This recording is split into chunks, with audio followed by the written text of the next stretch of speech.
A podcast is all about the conversation. Okay, Say it again. Having a podcast is all about the conversations, okay? So these Alvin and the Chipmunks get paid $1 billion each. They all get in these hot air balloons. So give us the story that you're telling us. Let me backtrack.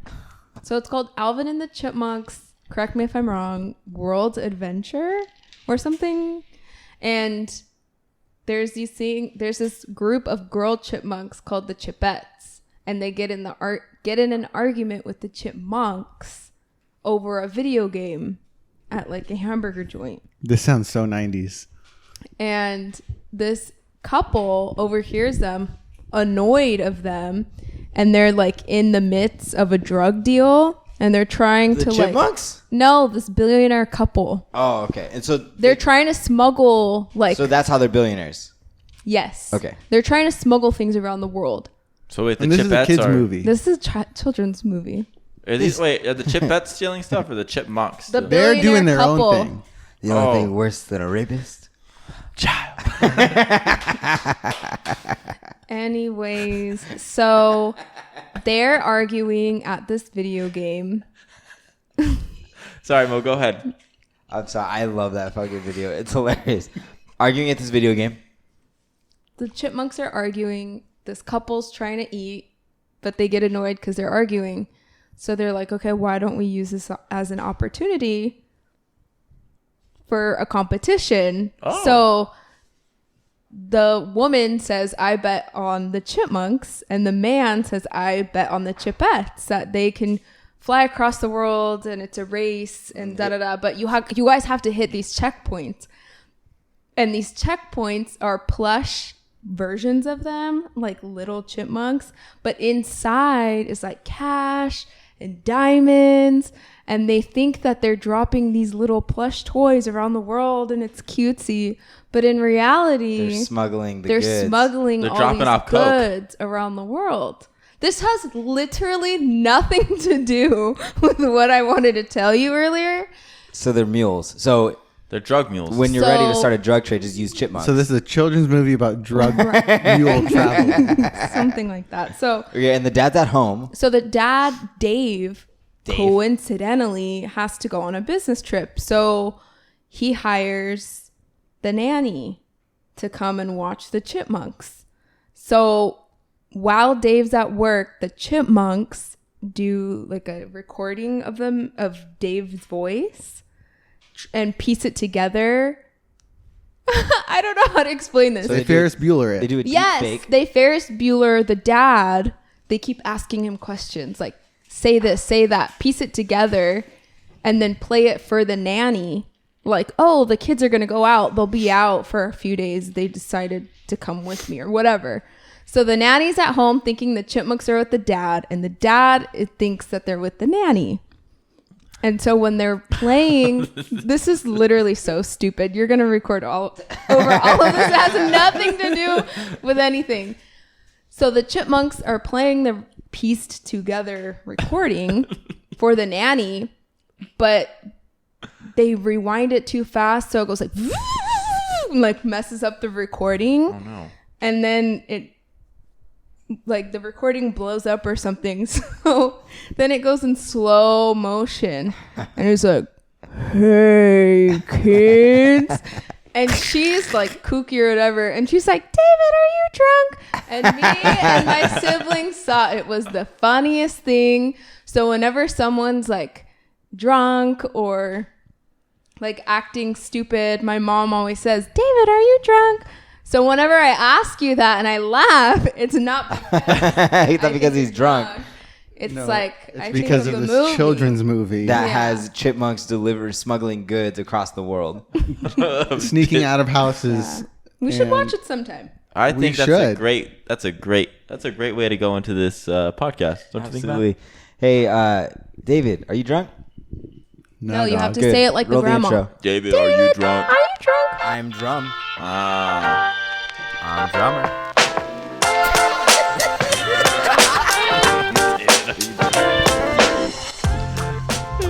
That's the name of the podcast. We already have the name. David, are you drunk? Yeah. All right, welcome back, everybody. Week 77. Weeks. Nope, we're at 78. We are at 78.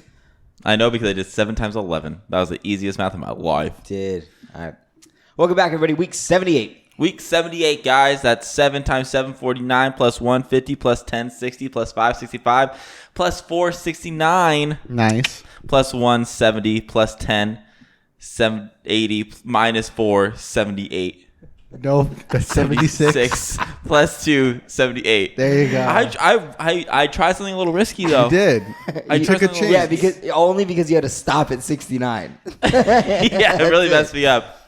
But it's such a great number. How could you not? And as always, we're your hosts. I'm Drumm. And I'm Drummer. And this is a podcast about brotherhood and the 3 S's: storytelling, supernatural, and self-improvement. And where we always ask the most important question. Are you drunk? Drunk? David? Damn. That's the name of the podcast. So we're just... Yeah. Okay. I just like the fact that you're it. involved in that long story. So I'm just here for it. Hearing Mo's amazing story makes me think of something. Is there a movie for all of us? Question for all of us: is there a movie, animated movie, anything that you think you could remake better? Like I could draw it better? No, like remake it, like remake the whole movie in like make it, rewrite the storyline, or Yeah. reshoot the video, or you're an actor in that movie and you can be better. Like, because I say- think I could be a better Nacho Libre. like Jack you know, Black. like okay, so say the Black Cauldron, right? Disney's Yeah. Black Cauldron, right? Not a very good film. Like it's great now, but back when it first came out, it did terrible, right? Really? Yeah, I loved it. I know, it did horrible. So, if you could remake that film, do you think you could do it better, or would you just do it worse? Because I think I would probably remake Lion King 1.5 because I feel like I can make it better. How can you make that better? That was a great movie. Add blood. You know, that was like a comedy. I wanted the whole time I would watch Lion King, even as a kid, I was frustrated. Now you're saying Lion King, but you said Lion King 1.5. Yeah, we got to stick with the single movie. Lion King 1. Oh, they all frustrated me, but Lion King 1.5 always it was one of my favorites. I know, because that one was a comedy. So hold on. So you're not gonna redo it. You're just gonna add a feature. Well, yeah, I just feel like you make the film a lot better. I can do. I feel like you make the whole Lion King franchise a lot What better. movie would you add blood to that would make it better? That's Just a like- kids animated movie. Kids animated movie. Caillou. That's What's a that? show, but I'm just a little Oh, kid. Caillou. Yeah. So like Little Bill. It's Little Bill, Caillou. Caillou, or no, not Little Bill. We don't support that because. Oh yeah, right. I like Little Bill. What was that? What about I feel like Rugrats Would be better with blood. would be better with blood, because there's a lot of situations where like they would fall or something, and they would be like they'd get a scrape and it would have the little like black marks on it, but no blood. That's so unrealistic. Man, you know what toy I always wanted was the toys from Jimmy Neutron, that space guy. You mean the gadgets? Oh, No, Shane's Shane's the space guy. Sheen. Shane. His name's Sheen. Like Charlie Sheen. Did you guys ever watch the other video? The other animated show with Sheen in it, where he goes to a planet. Yeah. That's one of my favorite animated I've never series. seen it. Is it good? Oh, it's so good. It's so funny. It's perfect. Does he also have brain blast like Jimmy Neutron? No, but he's such a good character. That's still one of the best TikToks. Oh, I am so proud of myself for coming up with that TikTok of you having the brain blast. Yeah. Yeah. I don't actually have those. It was all fake, guys. It wasn't actually my ear. So, truth be told. Monique does a really good teacher impression from Jimmy Neutron. Can we hear it, Monique? Carl! Let's hear it, please. She also does a really good SpongeBob impression. Wait, but no. I've only ever heard it once, and my back was turned. She won't Okay, give it to me. only if we all doesn't love give... me. Only So if we how do you all know it give was an her? How do you impression. know it wasn't actually SpongeBob in the room? You're right. I don't know. You never seen SpongeBob and her in the same room. Exactly. I've never seen SpongeBob. You got the mic up to you. Let's hear the teacher. I can't do it on the spot. Let me. Okay, we'll give you 5 minutes. We'll come back to you in We 5 give you minutes. permission to just randomly do it throughout this podcast. Please There do you it. go. That's the Okay. perfect one. I'm trying You find the spot. Throw it in there. Okay. Got it. We're gonna get real emotional on the podcast. Yeah. Matt, you took a nap. Is that because you haven't had caffeine? Bro, I was kicking my ass, man. It is kicking my ass. I'm much better this week than last week, though. So, But instead of cutting it completely, you're only doing. That's what he was doing. I feel this in last week, right? Towards the end, I told everyone. Yeah. yes. So I've kept the same milligrams as I started last week, but I think this Sunday will be the first day I go completely zero. So no coffee or no nothing at all. So No fun. yeah, pretty much. But I've been sleeping so much better. without having coffee. Without having the amount of caffeine that I was having, the little amount that I'm having, when I go to sleep at night, I go to sleep, I'm actually deep asleep. So I feel like I'm feeling the benefits. Although people are saying that once you cut it out, you feel more energized. I don't feel that as. I mean, I guess I'm still technically having some. I'm just having less, but I feel better. I hate your chin when you do that. And the fact that you're staring at me when you did it made me mad. But yeah, so it's going well. I'm still lowering my dosages. And so then this Sunday, which will be the 16th, will be my first day with 0 caffeine. Dang, so you're RPing it. Where you're just going phase 1, phase 2, kind of, phase yeah. 3. Because I tried cold turkey, and last time I did this, I had an ulcer, so when I drank coffee, there was a physical pain attached to it. And this time there's not. So it's kind of going through the migraines and stuff is more painful. Because when I had the ulcer, it was I would go through it, but my stomach hurt worse than the migraine. So the migraine was the better of the two scenarios, as opposed to now where it's that's the only downside is that. So I'm okay, there's nothing to base it off of. That's wild. That's just terrible. So, but yeah, it's going well. Yeah, that's awesome, dude. Dude, Dalton, how was your week this week? We had Mother's Day. Oh, we did have Mother's Day. Happy Mother's Day to all the mothers out Happy there. Mother's Day. Including all the mothers that follow us on TikTok. Happy Mother's Day to... No, do a sexy Mother's Day for them. Have a happy... Is that your Lady Gaga impression? No, Was that the happy birthday? It Were you trying to bring out the yeah, birthday it was balloons? a happy birthday one, but it was supposed to be Happy Mother's Day. Who is it? It's Marilyn Monroe. It's Katy Perry. Yeah, Katy Perry. Yeah. So should I go deeper for the Happy Mother's Day, or should I go higher? Do a sexy country boy. Happy Mother's Day. I just want to say What the fuck? Happy Mother's Day to you. Honey, Happy Mother's Day. Let's go rattle them cows out there. You sound like you Throw can't pigs in the farm. throw pigs in the farm. Eat cantaloupe. It's a cow farm. You have cows outside. It's a cow farm. You're gonna have cows outside.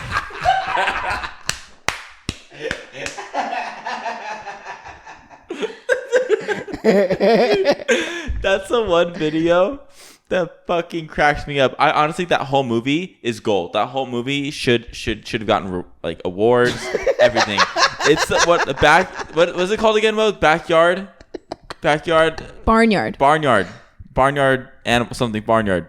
But it's Back to the barnyard? no, that's the second one, Mo. I think that's the cartoon series that they put on Nickelodeon. But not Barnyardigans. Fuck Barnyardigans. That shit was terrible. That's Backyardigans. It's literally just called Barnyard. Oh, Barnyard. Yeah. Rachel, it's a cow farm. You're gonna have cows outside. You can't say this. It's honestly, I got it on point. It sounds perfectly like it. But yeah, my week was good. I hung out. I tried making ribs. Matthew hated them apparently. No, shut So up. that's what I found really funny is that last week Dalton told me he was so excited for Saturday because the three of you were gonna stay in and make ribs. And Yeah. I was like, "What are you making ribs for? What are you celebrating?"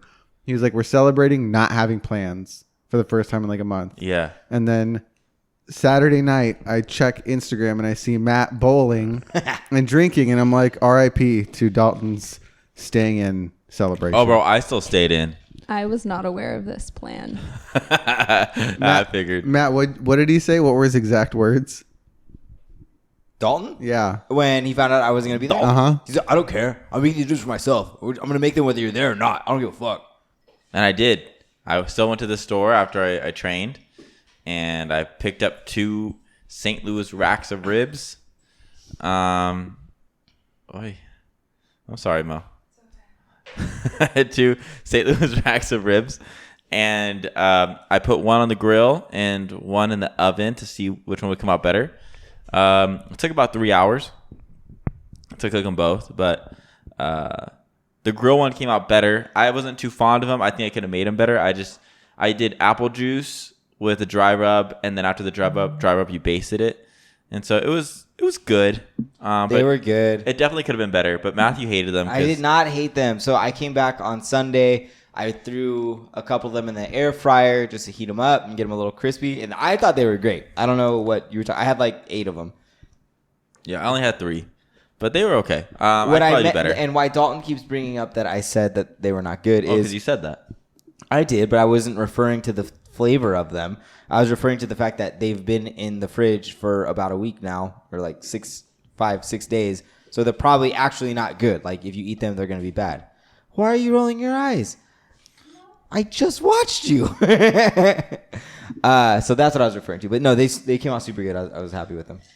Yeah, so I did that, and then instead of eating that, I ate PB&Js because I was really hungry for PB&Js. And then we took our mom out to Roscoe's, where she got the big stick drink. Okay, so we get there, right? And I get there. We waited on Matthew to order food. yes, I got there. I had to clean the gym, so I got there about 15 minutes late. And so I got there, and they already had like a bucket of champagne, and they were all having mimosas. So I got there, and when I walked up, my mom was already the last 2 weeks. She's been talking about this big stick drink, and she's been referring to it as a big stick margarita. So it's literally like a goblet that's a margarita, and then they have a big stick popsicle that they put in, right? And my mom, that was like her favorite popsicle growing up.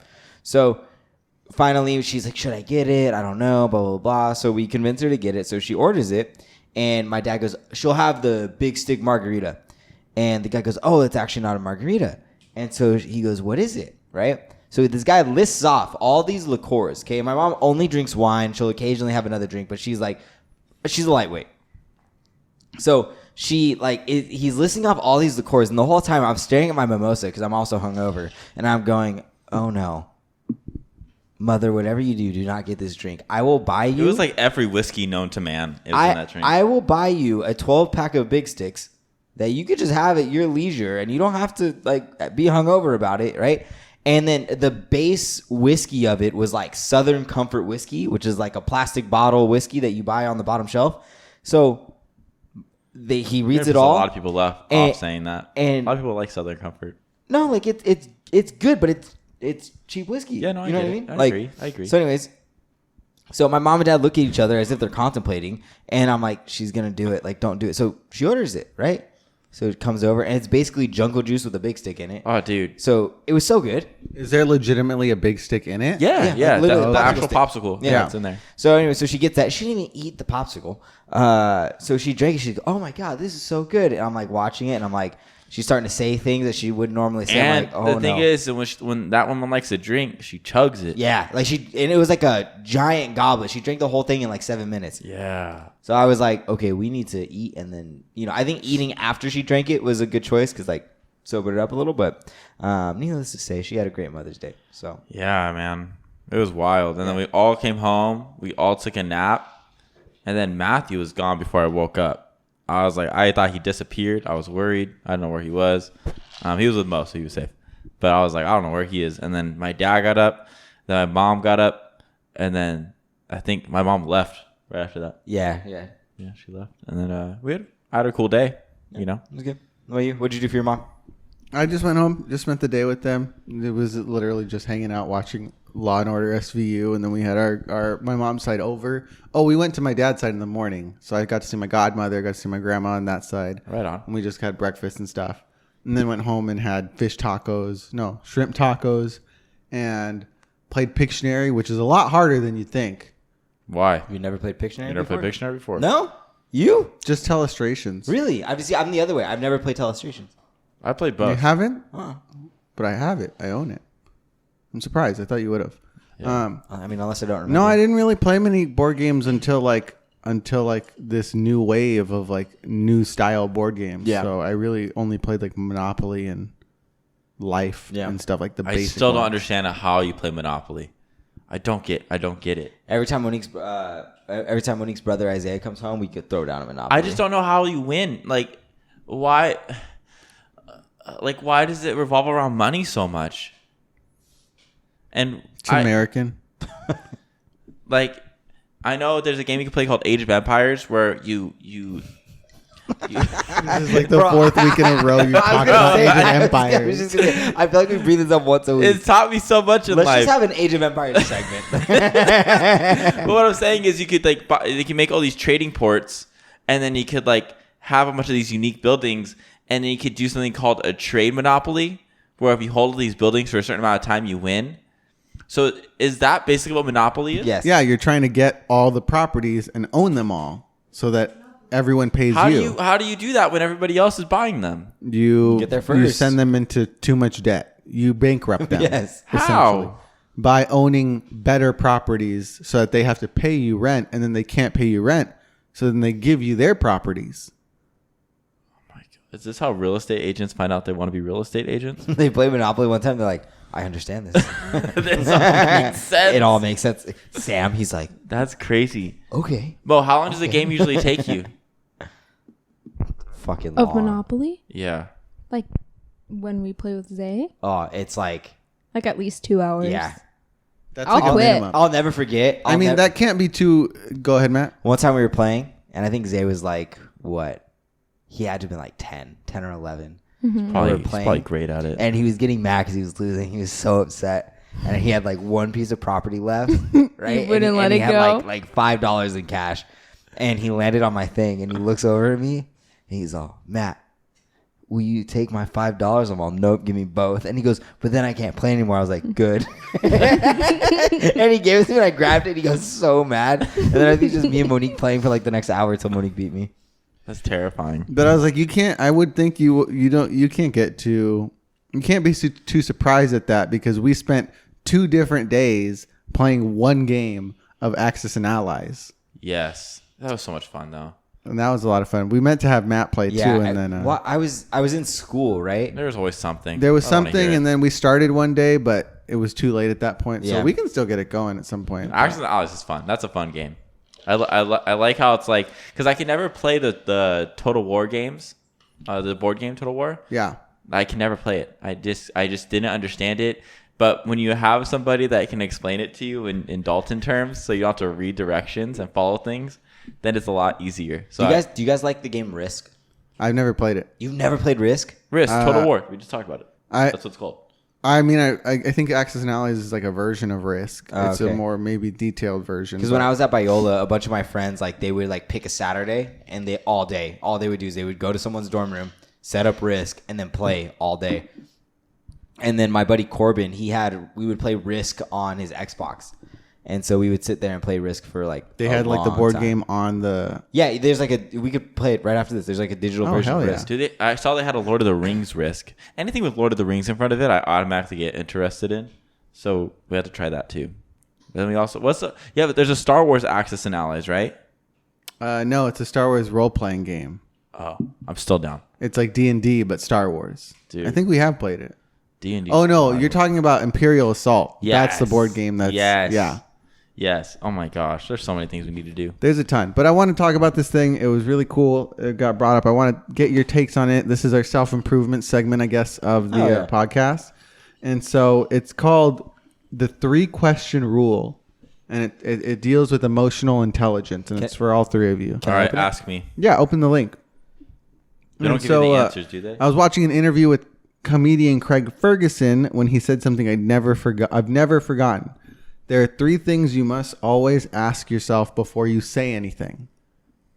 Does this need to be said? Does this need to be said by me?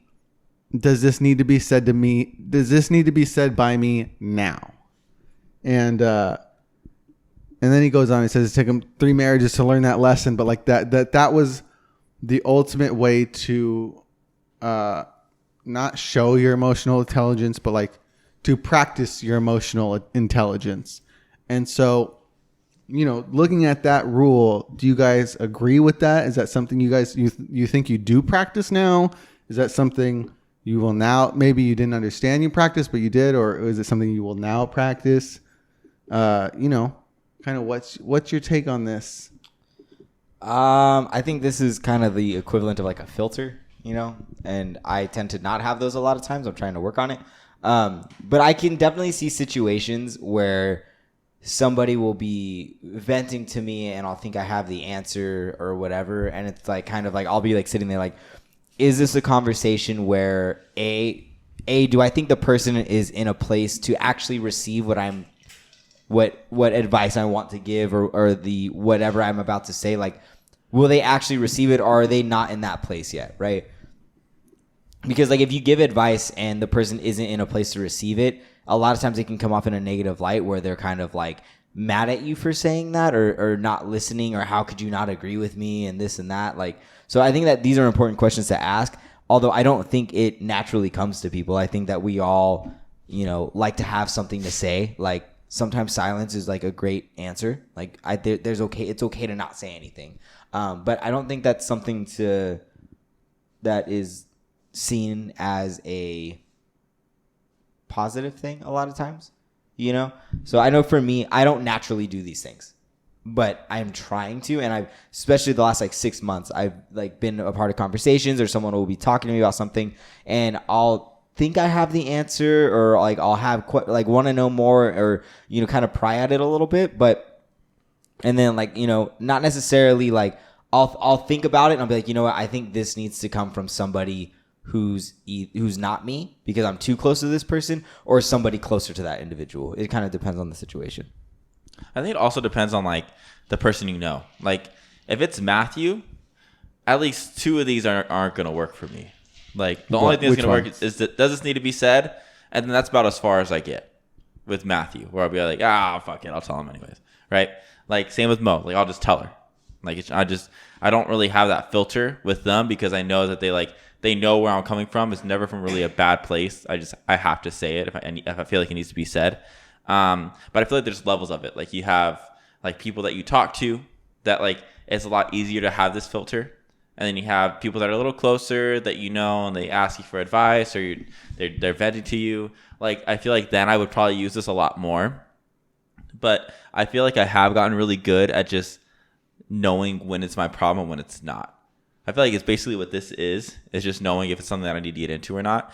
And so, and it's taken me a while, but I talked to Matthew about this a while ago, where I feel like I've really made good strides on not taking on people's shit, where it's like, if it's your problem, it's not mine. I'm not going to deal with it.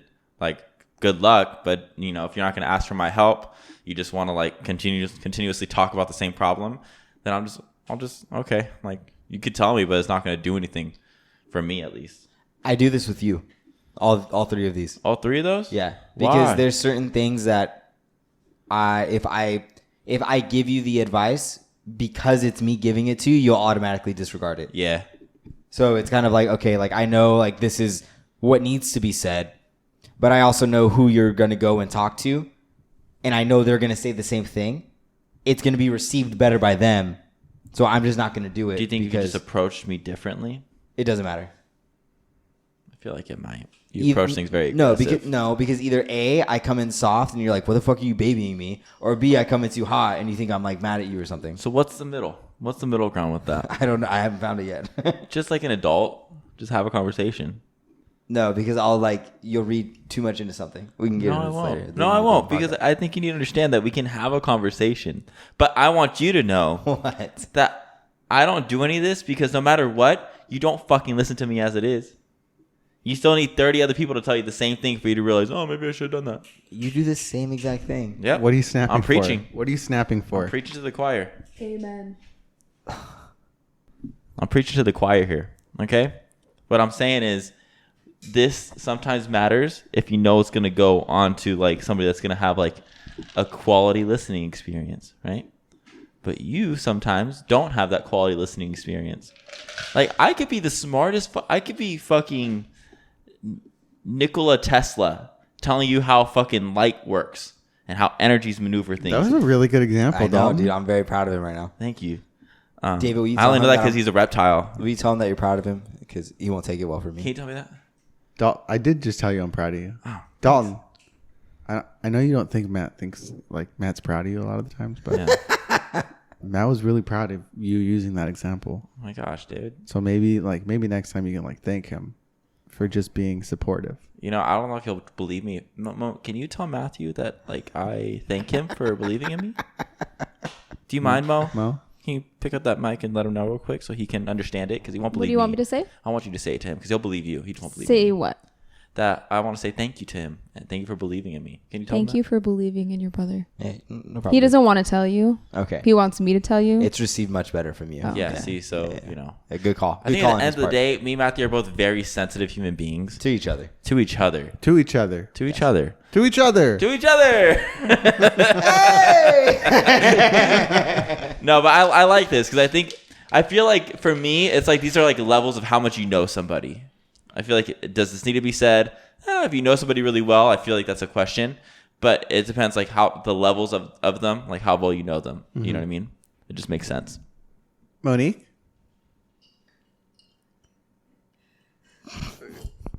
Are you too drunk right now to answer this? No, I think I got it. I think I got this. David, are you drunk?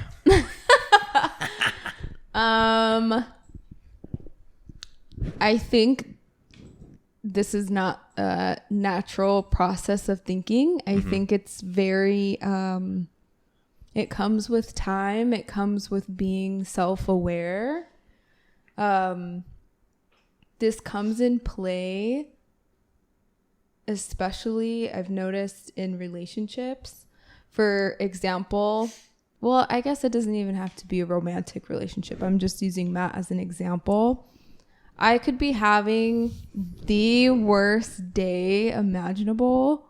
I could have had a shitty day at work. Anything could have happened throughout my day. But if he walks through the door like pumped and he had the best day, my shitty day really doesn't matter in my way of thinking, I guess. Instead of pooping on his day, I'm going to think twice kind of to what I don't have it in front of me. I'm going to think twice about the process. Like, does this really need to be said now? No, because I don't want to rain on his parade. Yeah. Well, it still answers yes to the question, does this need to be said? Because you had a shitty day, you want to get it off your chest. It just, you go from, does it need to be said? Yes. Does it need to be said by you? Yes, because it's your day. Does this need to be said by you now? No. So it's still using that process. Yeah, it's still going through the process. Wow, Mo, good job. You're using that process. Thanks. That's really nice of you, Mo. I hope you do the same thing, man. All the time. I think also, too, if someone comes to me for advice, it's because they think they'll get it from me for whatever reason. But if I feel... No, you're gonna understand what I'm saying right now. But if I feel like they're asking advice from me and I'm just not the right person to ask, I think I'm very vocal about that. Like, for example, I have a friend and people go to her for relationship advice, not necessarily having a boyfriend, you know? So she can give advice. Is she necessarily qualified to give that advice? I don't know. But I think if people come to me, like, for example, I have friends who are part of different communities and minorities, and they come to me for advice, and I can give them as much knowledge as I can.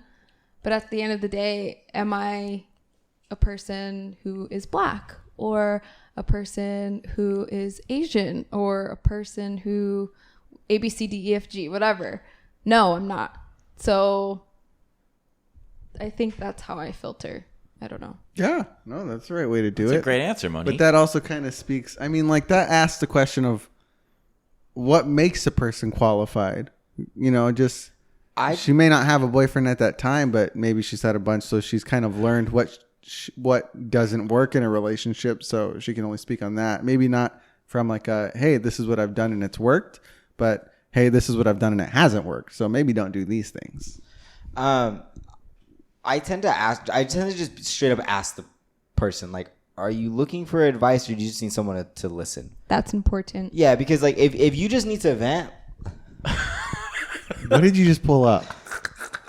So Monique said qualified, and Dalton heard qualified. I couldn't stop So thinking now about it's a koala in a doctor's It's vest. literally a koala in Dalton's tropical Hawaiian shirt, just staring. It says qualified. Stupid. I'll just ask the person, because if someone just needs to vent, I'll listen, and like I'll keep my comments to myself. Like that's fine. Like there's a time and place for that. But if somebody comes and they ask for and they want advice, like I will tell you what I think for better or worse. Like, and a lot of times I will tell people what they don't want to hear just because I care about them up to where I'm like, I think you just need to hear this. You know. What I realized is a really good way to approach it is if someone's talking about all this stuff and just venting. I've stopped a few people and was like, all right. I was like, I love hearing all this. Thank you for telling me. But is this something you want fixed or no?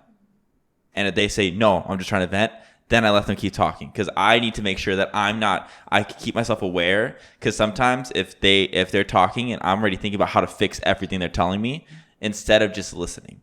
Which is traditionally like a male-female thing, right? But I don't think it necessarily... I've realized that's always been my problem, though. I've always done that. So I've realized me vocalizing that, being like, do you want this?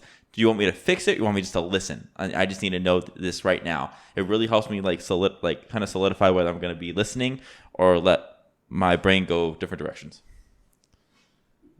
All right, well, let me test you then really quick. We heard Monique's example right now, but we'll just give you a little test. All right. I hate tests, actually. All right, here's the example.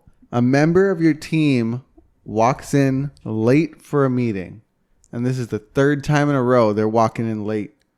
You thought about addressing it last time, but you didn't. How do you use this example? Send out a strongly worded email. No. Well, ask yourself the questions. Oh, okay. Make your decision, and then tell me what you would do. I've made my decision. So, talk me through your process. So they come Go in through late. each question. Yeah. They come in late. I notice it. I take a moment to like kind of. I know myself. I would get a little frustrated. I'd be like, I just kind of look at them and get back to talking. So what do you want to say when they come in late and you Why the fuck are you coming in late? So What's the problem? That's what you I want want to say. Okay. Do I say that in front of everybody? No. Of course not. So does it need to be said? No. Does it need to be said? It needs to be. Member of the team. What team? Your team. What does that mean? Your meeting team. My meeting? No. What, like, is it like work? Is it Yes. sports? Any of them. Either way, it's taken seriously. What is am I the captain? And am I just somebody that's presenting that day? Yes. Matt. Okay, if I'm doing like a one-off presentation and somebody walks in late. Dude. What? It's the third It's a time in a fucking row. meeting. You're a fucking CEO of a company. How do you approach the situation, dog? Why is it so hard? Because if I'm not like somebody of like, if I'm just like... If you're holding the meeting, you're obviously someone of power. I hold meetings all the time. I'm not somebody of power. Yes, at you all. are, Matt. No. You have a very strong will. Anyways, if I would pull them aside, like I'm not somebody to like call somebody out in front of a bunch of people. I don't think that's beneficial at all because the person just becomes incredibly defensive Yeah. and is just gonna not automatically just disregard or disagree with anything you said because their ego is just in jeopardy at that point. So Well, you're embarrassing them. Yeah, and but even then, like their egos hurt, so they're gonna lash out, right? Yes. Most people will fight back.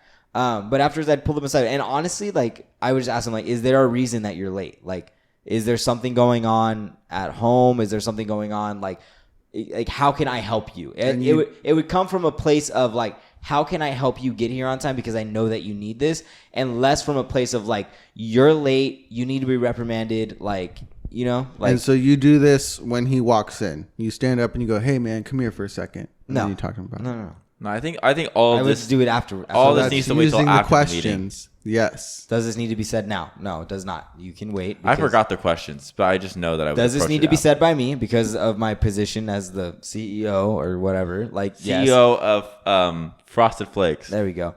Does this need to be And the said? guy came in and he was not frosted. He was not frosted, bro. Does this need to be said by? Oh! Does this need to be said by me now? No. And then whatever the third one was, you know, like Does this need to be said by me, and then does it need to be said by me now?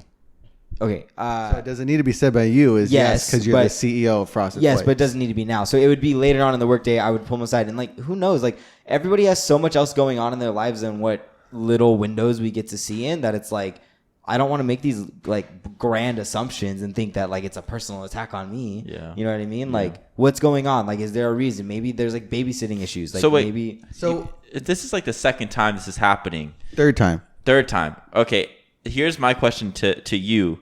Would this be like, hey guys, like would you send out an email? Like this is like the second time it happened. Like send out an email like, hey guys, just want you guys to know, like please get to the meetings on time, blah, blah. No. And then the third time, if he does it a third time, then you take him to the side and talk to him. No, if it's one individual person, I'd rather just talk to them because everybody knows. So if I send out that giant email, everybody's going to know already. But if it's a group of people, then yeah, you know, and then if it is them, like I would probably talk to them one-on-one. I don't think group, not scolding, but like confronting them as a group is going to be beneficial. I think it has to be taken on like a one-by-one basis. Yeah, that's true. Now, what if you talk to him and you're like, "What's going on, man? Is everything good at home?" And he's like, "Yeah, I just want to make you look bad." Ooh, what if he's honest? What if he just doesn't like you? And what if he's Tony the Tiger? He's like, "You're not great."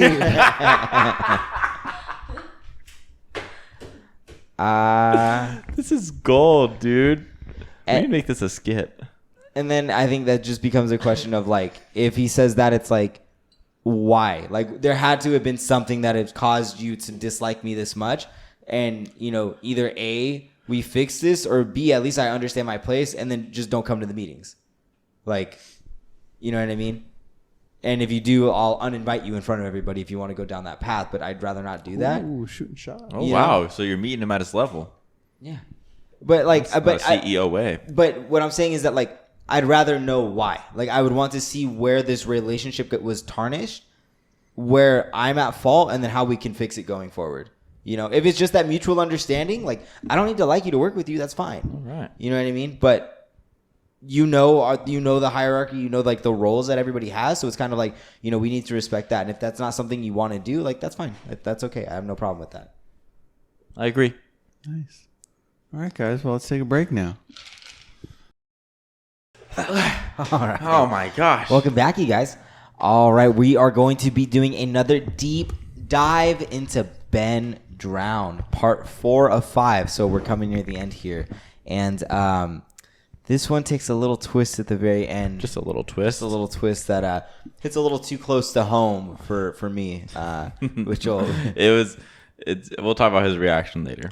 So All of ours. Yeah. I think I had the most calm reaction out of all of us, which I don't know if it's for better or worse. But so, Dalton, let's kind of recap what happened in post number 4, which was on September 12th.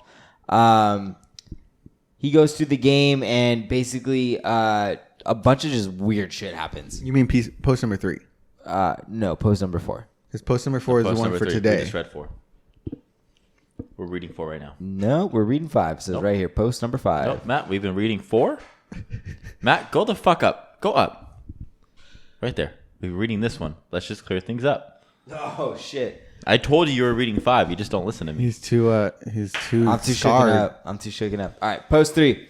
Bunch of weird shit happens. Basically, the fourth wall's been broken. The videos, after he plays this melody, the video starts saying you shouldn't have done that. And any interaction he has where text pops up essentially just says you shouldn't have done that. So post number 3 was posted on September 10th of 2010. And basically, in this whole text, you can tell he's legitimately going crazy. He's freaking out. He doesn't know how to react to this. He's terrified. He's homesick. He feels sick. He's not sleeping. He's not eating. He feels like he's being watched. He's keeping his blinds closed so he's not watched. He has nightmares of the statue following him everywhere. He's just legitimately going crazy at this point. So we want to post 4 now. We're going to fast forward 2 days from the last post. And so this is post number 4, and it was posted on September 12th, 2010. But however, it's no longer our original author's name, our original author anymore. And his name, just so we all know, is he was posting it as Judsuitable. Jad usable. Judsuitable. I like kind of like Jud Okay. usable. But so What about Jadusable? it's no longer him, and so I'm just gonna kind of. Is it his friend or his roommate? It's Jadusible's roommate. And basically what happens, long story short, there's not really much you're missing. Pretty much the roommate was only there for a day and a half. Once he saw things were getting weird, he just kind of like dipped and hung out at his friend's place and slept over there for a few nights. He would only come back for books or clothes or whatever he needed. But every time he would come back, he would try to have a conversation with Jaducible. He would try to like, interact with them. But every time, Jaducible pretty much cut out everybody in his life for about 2 weeks. Didn't talk to anybody, was very short with his friend, with his roommate. And then was also was talking to his roommate about being watched. But on the day where Jaducible was going to leave his house or leave his apartment, wherever they lived, leave his place, his parents came to pick him up. He left, but right before he left, he gave his roommate a flash. So he gave him a drive? flash drive, and the roommate is now writing on the same forum that Jasuitable was writing on, and the roommate writes that everything Dalton just said, but when Jasuitable came up to the roommate, he looked like shit, baggy eyes, like just looked like he was distraught, hadn't slept in days, and all this stuff, and his parents were gonna come pick him up, and so he gave him this flash drive, and it says on the flash drive there was footage of the game last night, a text document with his name and password for his YouTube, and a third document called thetruth.txt, containing what he told me were his quote-unquote notes that he had taken. He told me that this meant everything to him, that I follow his instructions exactly. Followed his instructions exactly.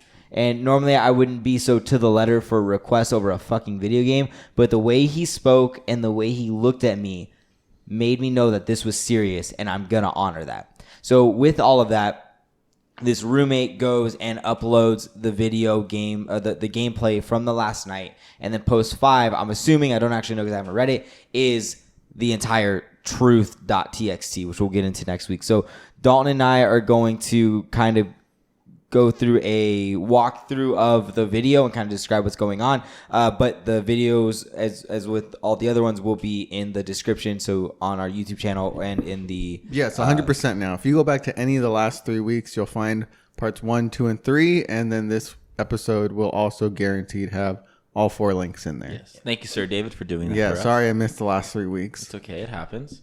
Colts.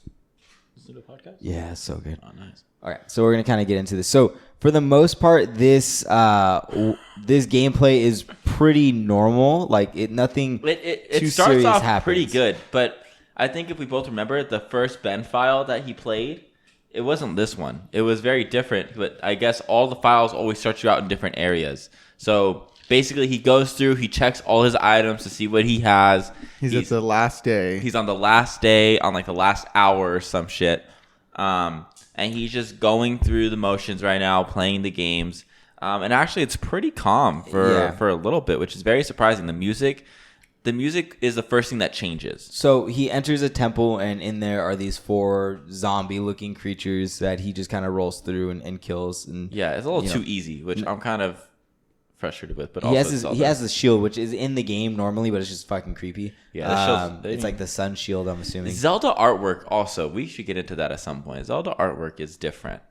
The way they portray zombies and whatnot, it's very like odd forming creatures, So he uses his shield to open up this specific wall, and then he enters into this room that has a if you imagine what the inside of Jesus' tomb looked like, it's kind of like that, where there's just this giant circular thing Probably blocking the black, entryway. Probably just be black. They probably be able to see what it looks like. You don't think there was a little light Inside of Jesus' tomb? peeking through the cracks? No, man. It was pitch black. Nah, I think there's a little bit of light. So anyways, Oh, yes. so this is the first part where something creepy comes in. He gets to this camera, and on the camera is a picture. And so then he clicks on the picture, and The picture is normally something you just take. You take a picture of anything in the game, yes. and that's just on your camera. And so on this camera is a picture of the Happy Masked Salesman, but it's only his mouth down. And then a picture of Ben, who is what we're going to call referring to the statue. So he clicks on this to view it, and it looks like they took it as a selfie. The lighting is super dark. You can barely see their face. You can barely see the statue's eyes. But both of them are smiling. Yes. And if you remember, the statue had no expression up until this. Well, no, Ben did have a smile on the last one for a split second. Yes. What? That's a very good note. No, I was gonna say that, and then You're welcome. I'm on top of it, bro. Also, he deletes the picture. I don't know why he would delete it. Maybe because it's fucking creepy. So he gets into the final tomb, and the text is still all gibberish, but everything's pretty normal. Like it's normal text for the game. So he goes through that, and then he gets a new Song. melody or song to play. And also to say something, none of this makes sense. How does he know which way the arrows are pointing? How do you know? Because all these triangles just look like they're pointing everywhere. You can kind of tell. If you've played the game enough, you know which way they're pointing. Oh, okay. But the thing is, this song that he's learning right now is the Elegy of Emptiness. Which is the song that he had played last time, right? Which is the song that is associated with the statue. The statue is called the Elegy of Emptiness statue. Okay. So normally it's just a statue. In this case, it's not. What is this point of the statue in the actual game, I haven't gotten that far. I don't know. David? So after he plays the song, all of a sudden he does this animation where he gets like really drowsy and starts to like spin in circles. And then all of a sudden that same animation where the statue appears, how it has that like translucent like the translucent green light that just kind of like light wave that spins in a circle. It starts to play as he like kind of stumbles forward, and then the statue appears. Which looks like it's from the game. It looks like it's the normal one. It's not smiling? It has the little grin, but it's okay. not, nothing too crazy. Like that. So then, more gibberish comes on. Yeah. And then, okay. And this is where it gets weird. What, Dom? No, I was thinking about the face thing, but I think Matthew already talked about it. Go ahead, Matt. So all of a sudden, the guy, the guy who's just suitable or whatever his name is, he backs up to the wall and he puts his back against the wall. And then all of a sudden, he moves the camera, or the camera moves to a place where it looks like he's kind of in a wall. And it's kind of like a glitch. But then all of a sudden, the entire room just turns this like blue, and you can see through Link. Like you can see through his body. And then out of nowhere, this like weird demon looking face, like bright green eyes, like red, like cheeks. The outline of it kind of looks like a spider. Yeah, and it jumps on you. And it jumps on you, and then all of a sudden, all you can see is your little fairy, and everything else is pitch black.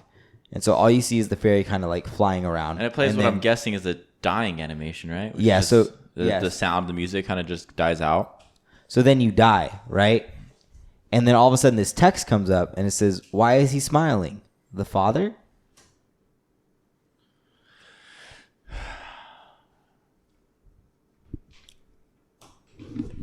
And then all of a sudden, where does Link appear, Dalton?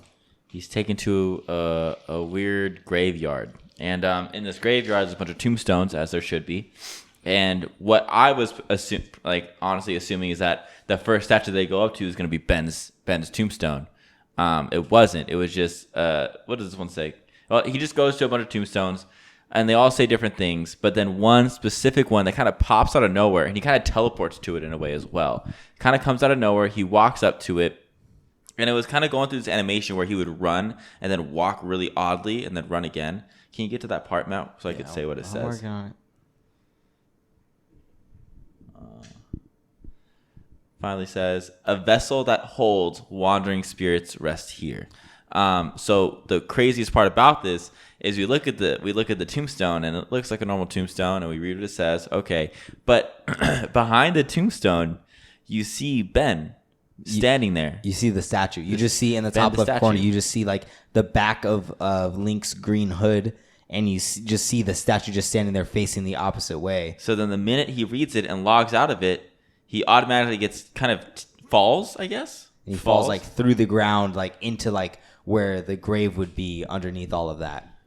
Then it says, and then all of a sudden this text appears after the dying animation, and it says, It'll be our little secret, okay? Oh, excuse me. Did you hear that?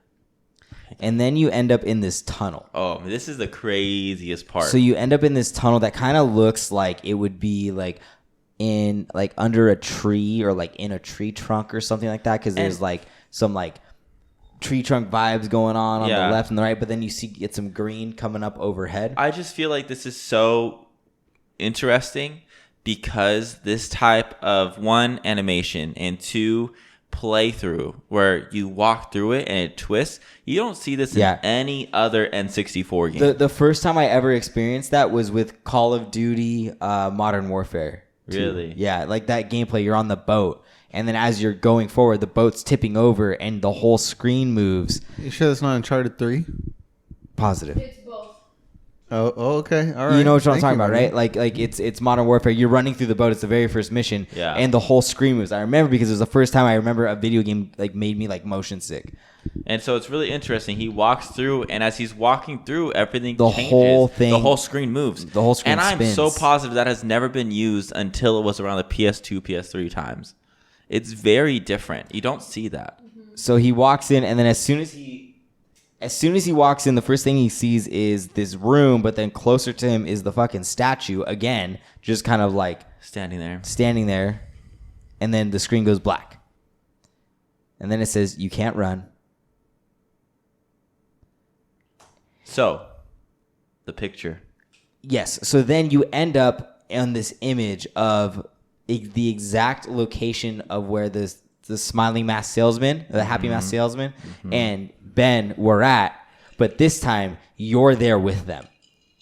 And Link is now you're in the selfie, and now Link is facing the camera, like it's facing you, like And it's awkward. looking through the screen, facing you. And I assume he was trying to move and it wouldn't move. And And you that's just why it stays there you for just so you just long. have the happy mask salesman doing this weird animation.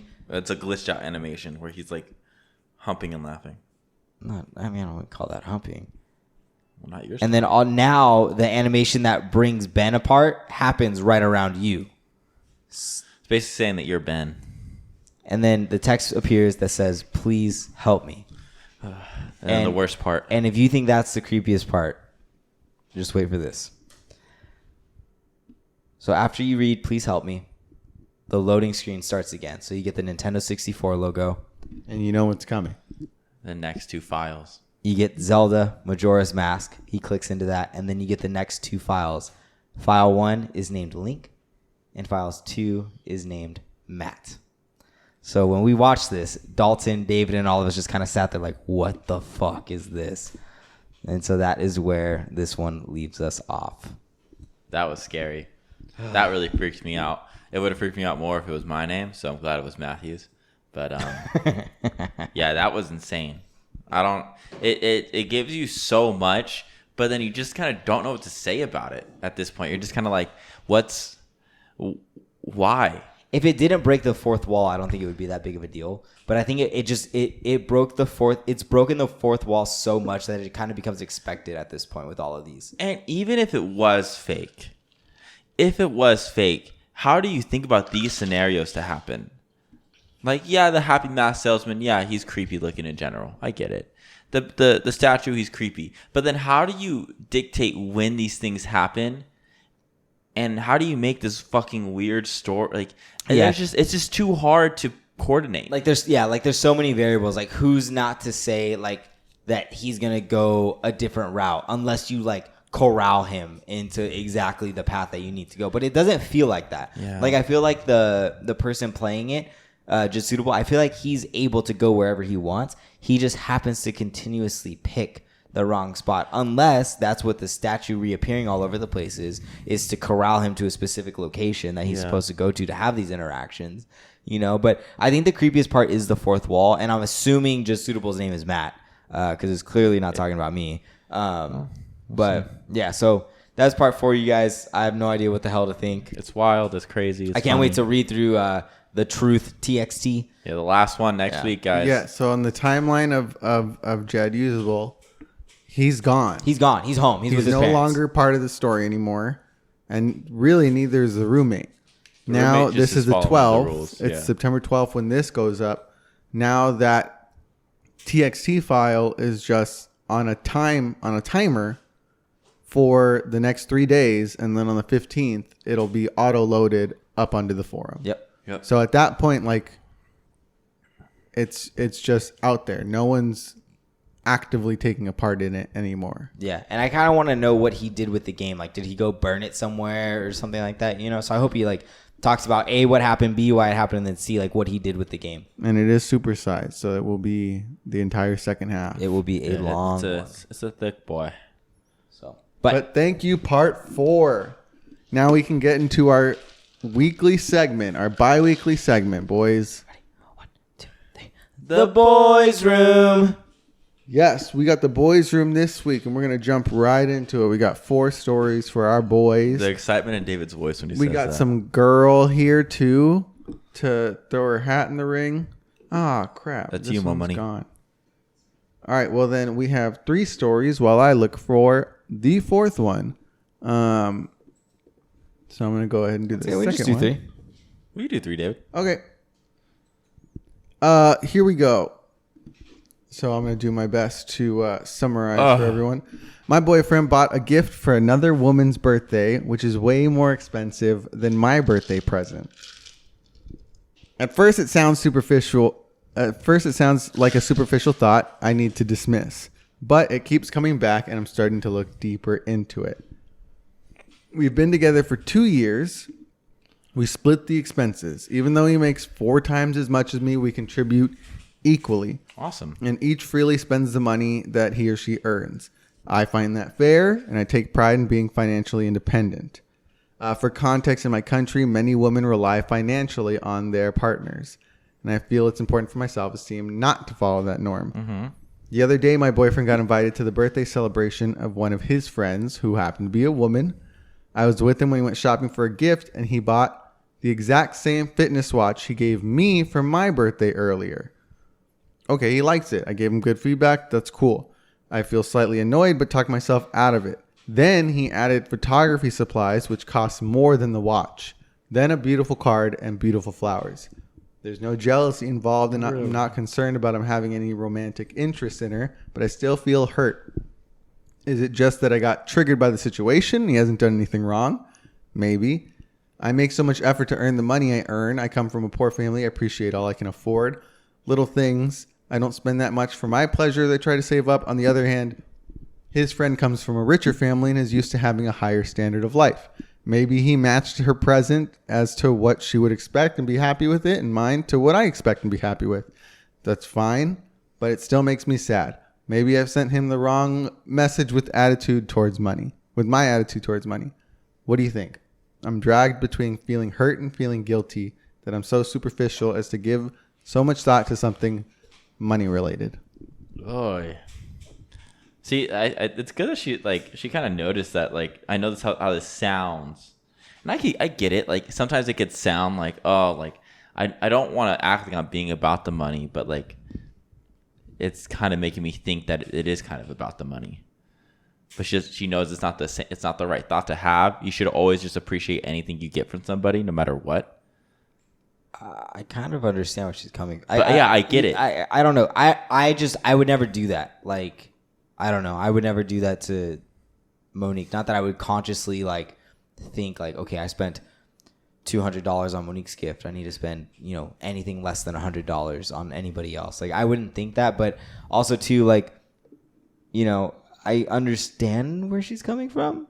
Like, I don't think it's wrong for her to think that at all. No. But I do think the standard of living thing is like important, and I can see somebody like trying to cater to something like that. Yeah, I can get that. Being like, oh well, they're expecting more, but at the same time, if that's the case, like, why wouldn't he do this for his significant other too? I think that's the bigger question. I think it comes down to something as simple for a dude. Maybe something as simple as this, where he knows this chick really well and knows her interests enough to know what could go well with this gift, what can add on. Maybe she's not into the photography stuff and the other girl is, so he was willing to pay that money to give her that accessory. You know what I mean? maybe she's just not into it, and that's why he didn't buy it. Yeah, but you can't tell me that she's not into something else that he can go get. Oh, totally. But if this goes with the watch, You know what though? But You know what I mean? maybe like he's not taking her out to dinner. You know what I mean? Like dinner and like the whole experience. it's a one-time purchase to a whole year. No. I'm not even saying that. What I'm saying is that like for the birthday, like you celebrate like your significant other's birthday. It's normally dinner, gift, some activity after it, and all that can add up, you know, as opposed to if it's just a friend, like you're not going to, for the most part, you're not going to feel obligated to take them out to dinner, give them a gift, and then take them to the movie. It could just be the gift, you know? Yeah. So maybe that's how he's justifying it. I don't know. How would you feel, Mo? God, it's so great that we have Mo here. I don't know. It's really hard because for me, gift giving, I like to put thought into it.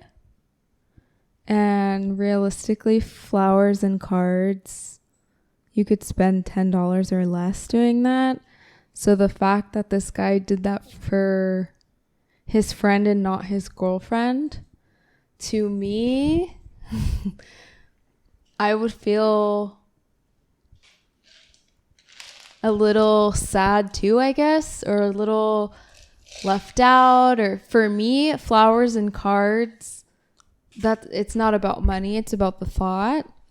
When you give someone flowers and cards, it's usually for their birthday and you really love them or you care about them, or they were in a play, or they were in a speech contest. I don't know. You know what I mean? It's like a close person type of thing, I guess.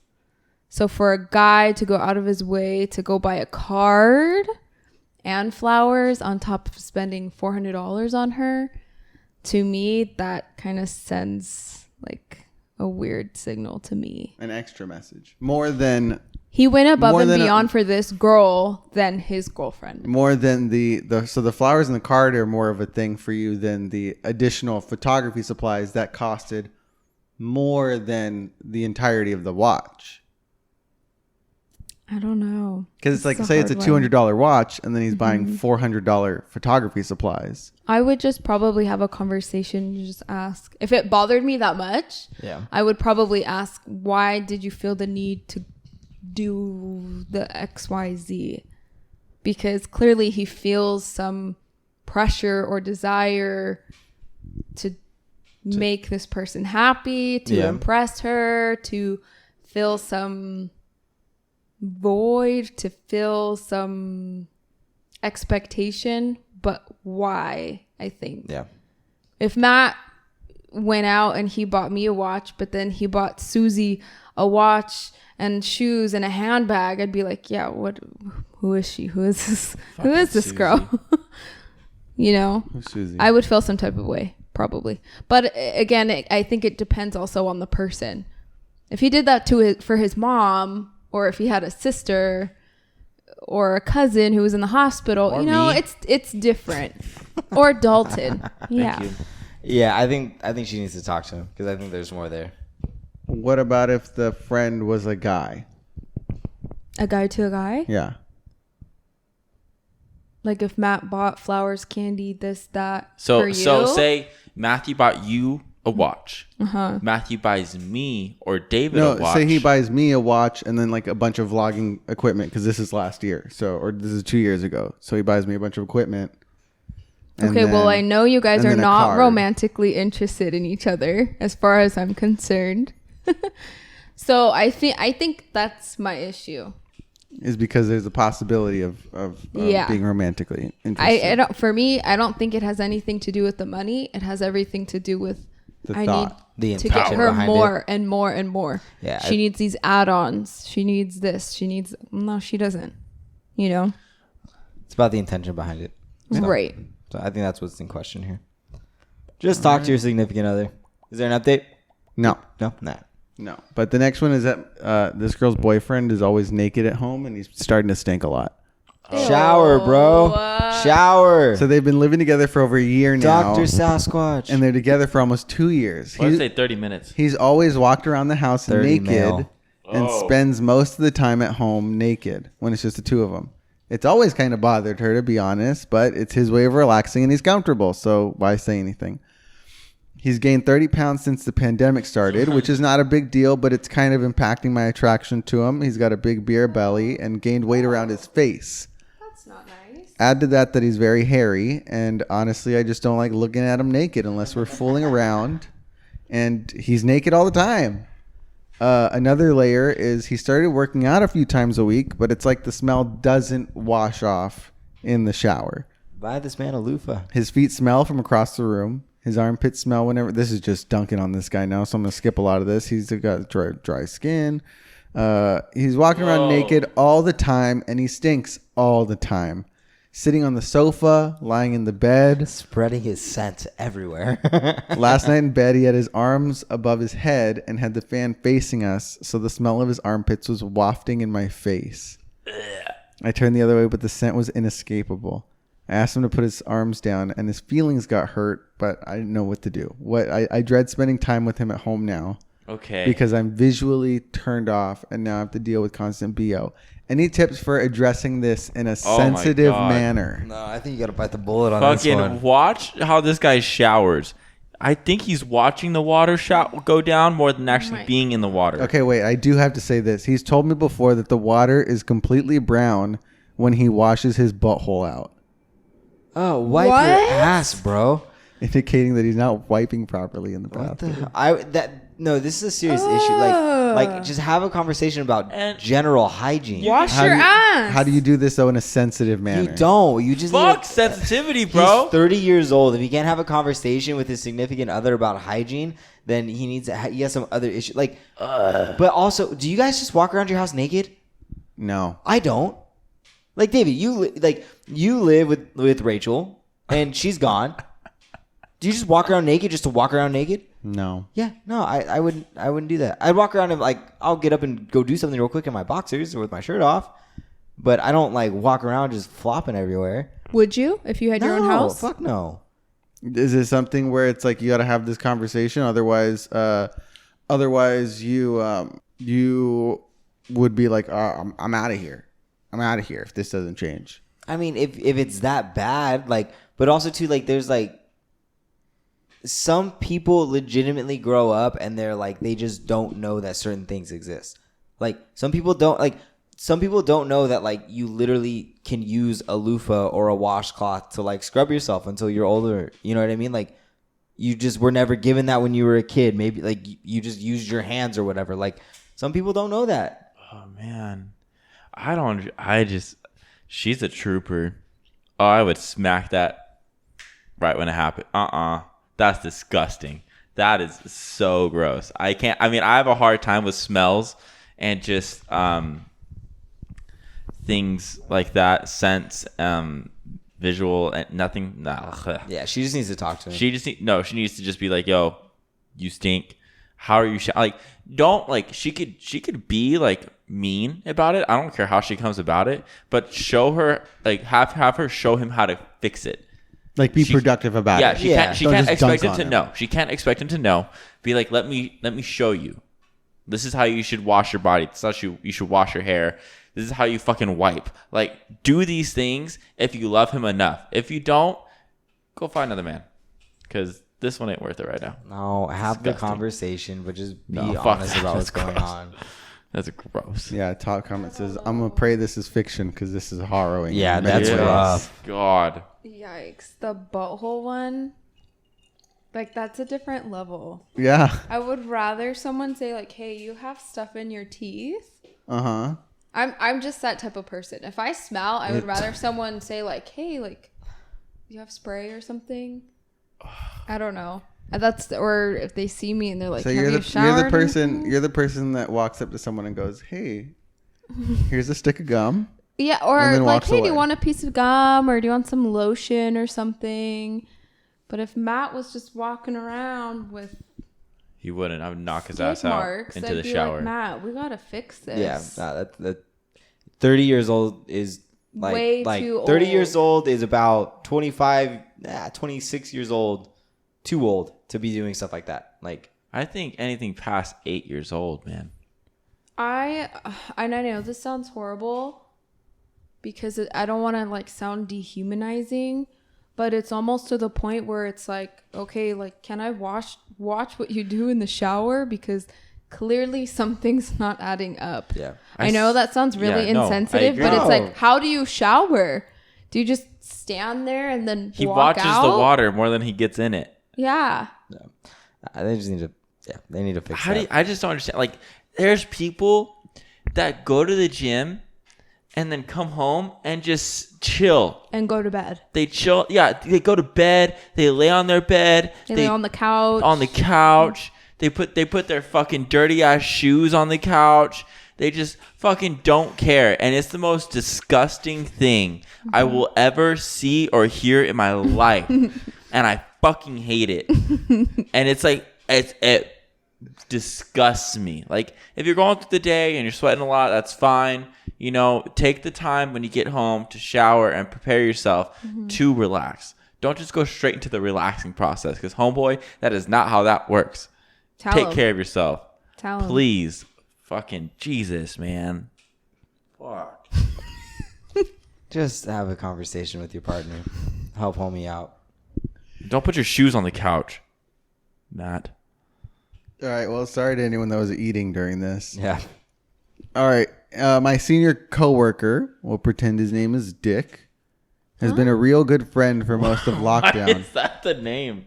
Has been a real good friend for most of lockdown. We both work closely together in projects and would meet up outside of work for drinks with my partner. My partner and I bought a house together and have a serious relationship that Dick knows about. A few months ago, Dick sent my partner a bunch of creepy lovey-dovey messages after a night out. The poor guy has not spoken to a female since lockdown. I put it down to alcohol and distanced myself from him for a bit. My partner made it very clear to him that she's not interested. We slowly started letting him back into our lives, and he did it again, this time sober. I have no idea how to handle the situation. A lot of my work has to be handed to him, and Dick is acting like nothing's happened. All I can think of is asking the director to keep us apart. Any advice would be greatly appreciated. You need to talk to Dick. Like just honestly, like, if he's doing it sober too, like, not even just for like yourself, but like for your partner to feel like comfortable. You know what I mean? Like, who cares? Like, there's a sense of, there's like this like gray area of like coworker and friend, and if you guys go out and get drinks after, and he knows that you guys have a house together and all this stuff, like, there's that fine line that when he does that stuff has been crossed. And so now it doesn't matter what the hierarchy is at the office place. Like, he's stepping into your personal life. Like, you need to address that. Like, regardless of the consequences at work, like, that is something that needs to be addressed, you know? Like, no going to your director or going and trying to beat around. Like, just go up to him and confront him about it and say, hey, my partner's told me this, this, and this. What's up? Like, this isn't okay. And if we're going to continue to work together, boundaries need to be set. So delete the number. We're not going to get drinks anymore. I'm going to hand you my shit. We're going to get this done. And at 5 o'clock, you don't exist to me anymore. Kind of ends at that. Like, I think boundaries are incredibly important with this. I agree. I don't know. I would do exactly what Matthew would do. What if you're a non-confrontational person? Well, fuck it off. It's time to be confrontational. It's time to be Like, confrontational. There's a fine line between that stuff, and everything Matt said is exactly the way I would handle the situation. You just have a conversation, whether it goes good or bad. Who gives a fuck? But I think you guys are like not acknowledging like the people that have physical reactions to confrontation. Okay. Of like, But my question becomes, yes, people that have to go into confrontation, everybody gets nervous. But the question becomes, what means more to you? Being uncomfortable or standing up for your relationship? And if you can't stand up for your relationship in a situation like that, I'd really question whether or not that really means that much to you. You know what I mean? Mm-hmm. Like, I've dealt with confrontation like that where it literally makes me sick to my fucking stomach. Like I throw up before I go and I handle it, but I go and handle it. It's not easy. I'm not a confrontational person. I don't enjoy it. But it's like, it really comes up to a point of like, are you willing to be uncomfortable for a 5-10 minute conversation? Or are you willing to let your partner be uncomfortable because, boundaries haven't been set? I think that's really what it comes down to. It's just downright disrespectful. Yeah, fuck that guy. Fucking dumbass. Have some respect. Yeah, dick.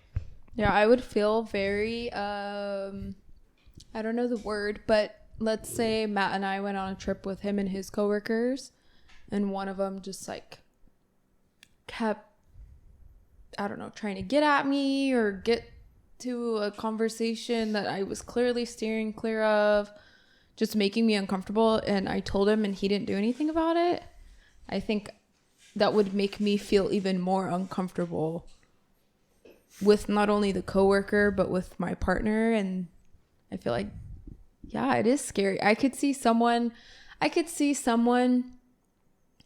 this probably happens a lot, landing like their dream job, but their boss is like very inappropriate and they don't want to lose the job. But people get taken advantage of for sure. Mm-hmm.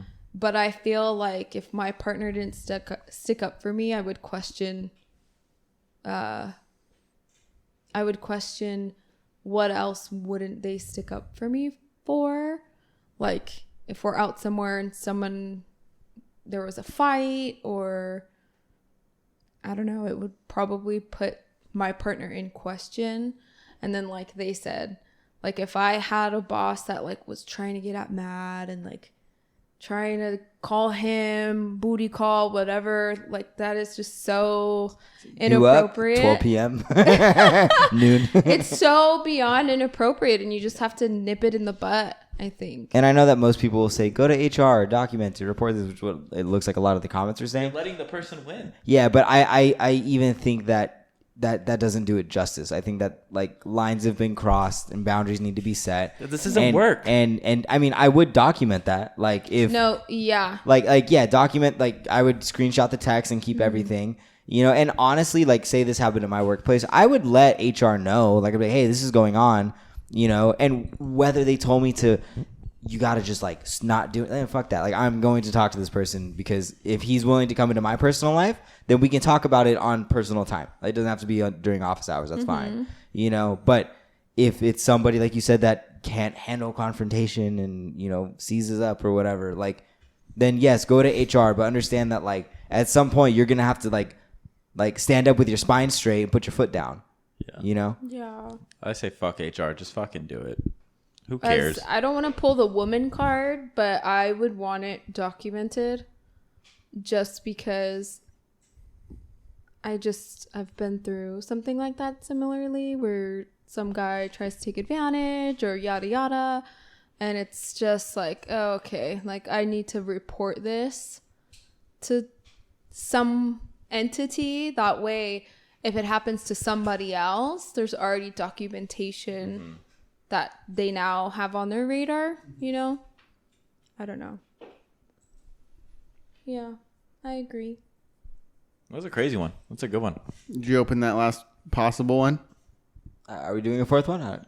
We don't have to. I wanted you to read it and see if you guys liked it. I keep thinking 23 minutes. I don't know why. I know it means male. Oh, this is interesting. That's short enough. Yeah, let's do it. All right. My wife can't separate kink from everyday life, and it's just getting embarrassing. Without going into specific terminology or detail, I dress, this is the man writing the post, I dress as her doting wife, and she acts as a degrading husband to me. We used to just do this sometimes, but quarantine has let us kind of do full days of it. Anyway, the issue comes that sometimes she will passingly call me an offensive or feminine term outside of play, or insult my masculinity in some way. I tell her she can't do that during a normal day, and she apologizes, but inevitably ends up doing it again. She says it just slips up, and I can forgive that, but when she calls me princess in front of my mom, I just want to die. Oh. it would have been worse if it was a serious insult or something, but very well, like that could have happened too. So honestly, at this point, I just stopped enjoying it. I miss vanilla sex, and I told her I don't want to do it anymore, which she's disappointed about, but respects, but she still messes up. Is there any way I can drill it into her head that was in the bedroom, and I'm very much a guy who doesn't want to be called those things in a regular setting or outside of play setting? Just telling her it's not working.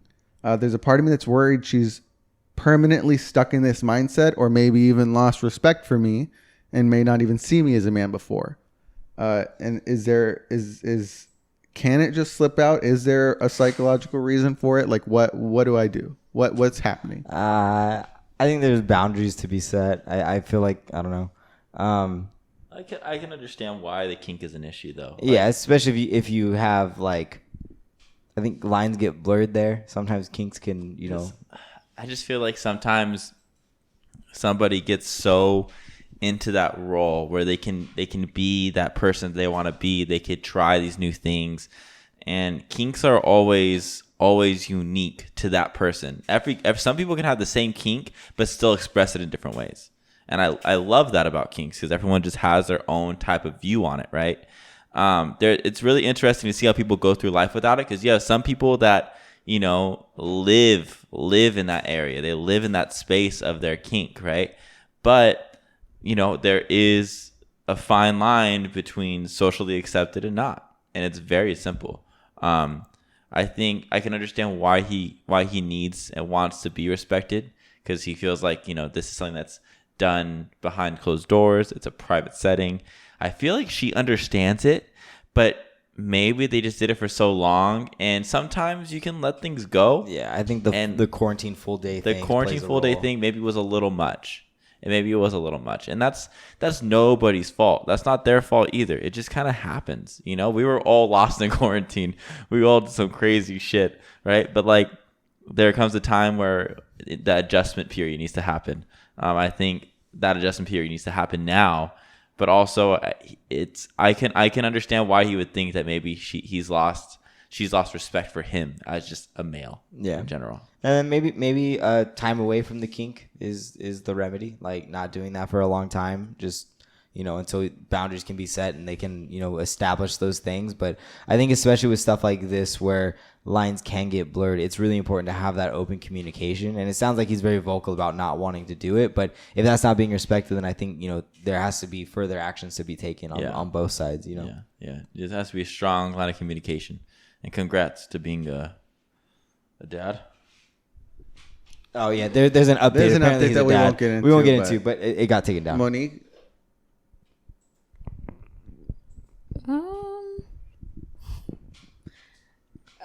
Yeah, I agree. I think there should be a conversation between the two of them.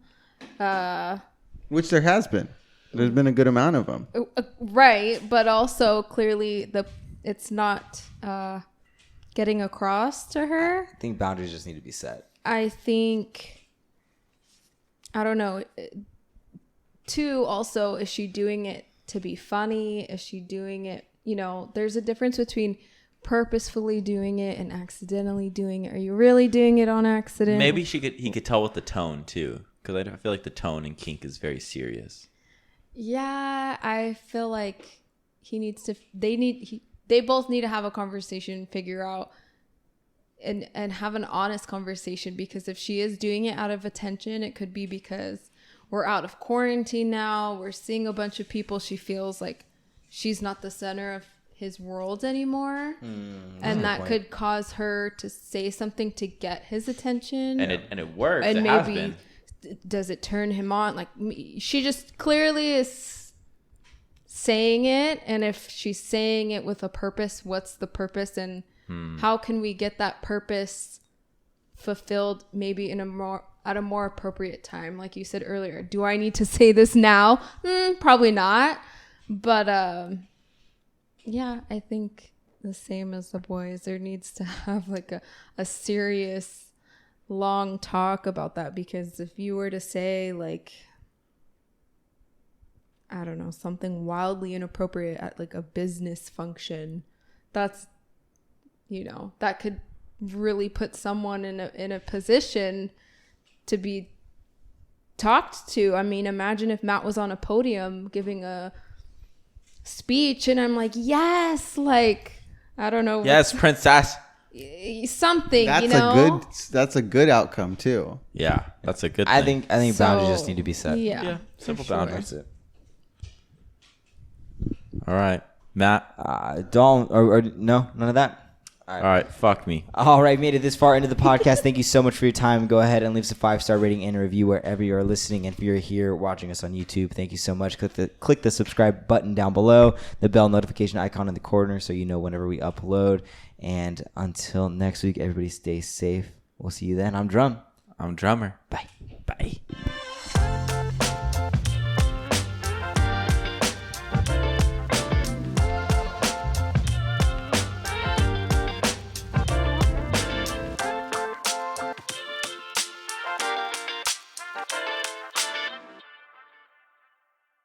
You're not qualified.